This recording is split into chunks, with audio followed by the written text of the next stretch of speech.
ইহুদি আর বনু ইসরাইল কি এক? উত্তর না।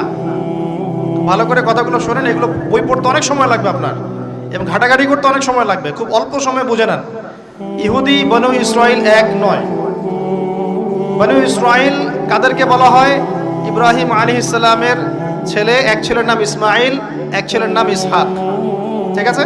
ইসমাইল আলাইহিস সালাম থাকেন মক্কায়, সেখানে তাকে কেন্দ্র করে একটা সভ্যতা।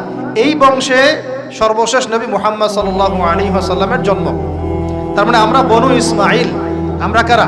বনু ইসমাইল। আমরা মুহাম্মদ সাল্লাল্লাহু আলাইহি ওয়াসাল্লামের কওম, উম্মাহ। আর এইদিকে আরেক ছেলের নাম হচ্ছে ইসহাক, যিনি থাকেন ওই শামে, ওই প্যালেস্টাইনে, ওই জেরুজালেমে, ওই জায়গায়, ওটা শাম। ঠিক আছে? এবং ওখানে তিনি তার বংশ বিস্তার হচ্ছে। তার ছেলের নাম হলো ইয়াকুব। কি নাম? ইয়াকুব আলাইহিস সালামের আরেক নাম হলো ইসরাইল। ইয়াকুব আলাইহিস সালামের আরেক নাম কি? ইসরাইল। এবং তার সন্তানদেরকে বলা হয় বনু ইসরাইল।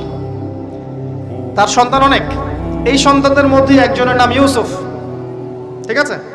তারপরে আসছে পরে ইউনুস। এই বনু ইসরাইলের মধ্যেই দাউদ, মূসা, সুলাইমান, ঈসা ইবনে মারিয়াম। বলা হয় 1,24,000 নবী রাসূলের মধ্যে বেশিরভাগই এখানে এসেছে। তাহলে বনু ইসরাইল বলা হচ্ছে এই কওমটাকে। তা ওদের নাম বনু ইসরাইল থেকে ইহুদি হলো কখন? যখন তারা